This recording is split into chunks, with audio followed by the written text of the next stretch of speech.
Welcome our YouTube channel GS with Aansu. Bihar प्रधान शिक्षक के लिए हिस्ट्री से संबंधित मोस्ट इम्पॉर्टेंट प्रश्नों को देखने वाले हैं इस वीडियो में।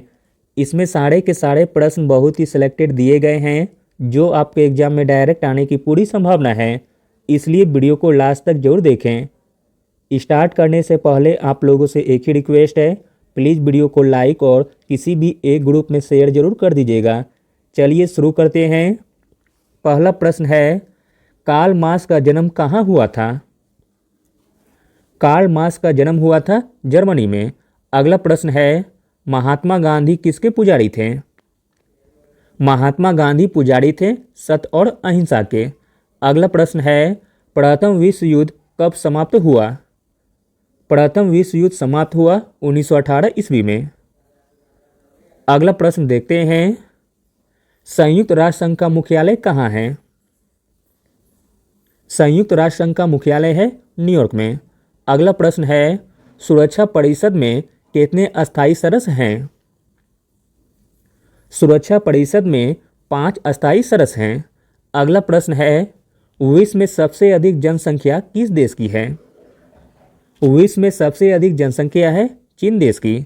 अगला प्रश्न है, गांधी जी चंपारण कब गए थे? गांधी जी चंपारण गए थे 1917 ईस्वी में। अगला प्रश्न देखते हैं, भारतीय संविधान सभा के प्रथम अध्यक्ष कौन थे? भारतीय संविधान सभा के प्रथम अध्यक्ष थे डॉक्टर राजेंद्र प्रसाद। अगला प्रश्न है, भारत में रेलवे व्यवस्था का सूत्रपात कब हुआ था? भारत में रेलवे व्यवस्था का सूत्रपात हुआ था 1853 ईस्वी में। अगला प्रश्न है, भारत में डाक व्यवस्था का सूत्रपात कब हुआ? भारत में डाक व्यवस्था का सूत्रपात हुआ था 1853 ईस्वी में। अगला प्रश्न है, पहली रेल किन दो नगरों के मध्य तक चली थी? पहली रेल चली थी बम्बई और ठाणे के बीच। अगला प्रश्न है, 1857 ईस्वी के विद्रोह का प्रारंभ कब हुआ था? 1857 ईस्वी के विद्रोह का प्रारंभ हुआ था 10 मई 1857 ईस्वी को।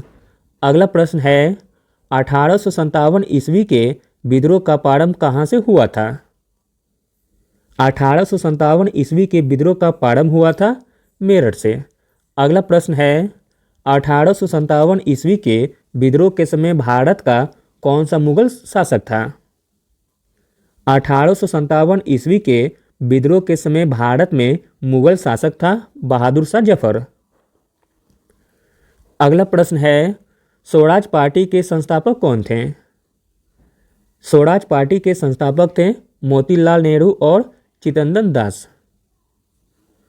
अगला प्रश्न है, 1857 ईस्वी के विद्रोह में किसको फांसी दी गई थी?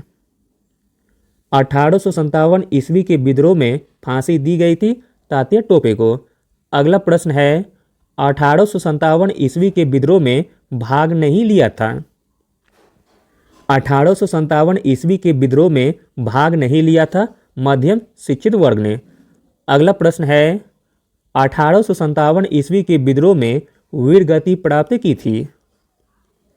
1857 ईस्वी के विद्रोह में वीर गति प्राप्त की थी रानी लक्ष्मीबाई ने। अगला प्रश्न है, 1858 के बाद ब्रिटिश सरकार ने भारत में अपनाई? 1858 ईस्वी के बाद ब्रिटिश सरकार ने भारत में अपनाई धार्मिक सहिष्णुता की नीति।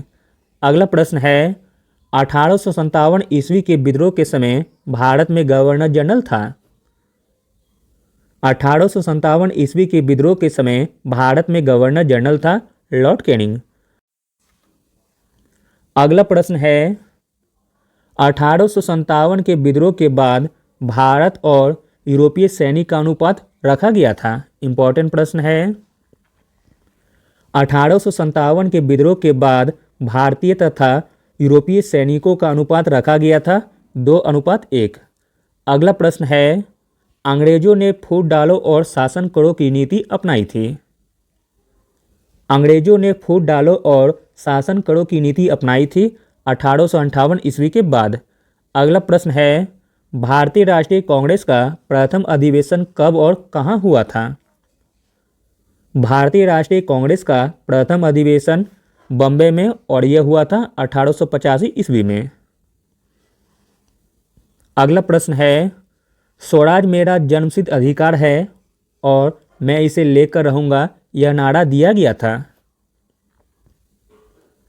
स्वराज मेरा जन्मसिद्ध अधिकार है और मैं इसे लेकर रहूंगा, यह नारा दिया गया था बाल गंगाधर तिलक के द्वारा। अगला प्रश्न है, बंगाल का विभाजन कब हुआ था? बंगाल का विभाजन हुआ था 1905 में। अगला प्रश्न है, मुस्लिम लीग की स्थापना कब हुई थी? मुस्लिम लीग की स्थापना हुई थी 1906 ईस्वी में। अगला प्रश्न है, रविन्द्रनाथ टैगोर को कब व किस विधा में नोबेल पुरस्कार मिला था? रविन्द्रनाथ टैगोर को नोबेल पुरस्कार मिला था 1913 ईस्वी में और यह मिला था साहित्य के क्षेत्र में। 1931 गलत दिया गया है, 1913 होगा। अगला प्रश्न है, Tata iron and steel company की स्थापना कब हुई थी? Tata iron and steel company की स्थापना हुई थी 1905 में। अगला और अंतिम प्रश्न देखते हैं, अखिल भारतीय मजदूर कांग्रेस की स्थापना कब हुई थी? अखिल भारतीय मजदूर कांग्रेस की स्थापना हुई थी 1920 ईस्वी में। Thank you.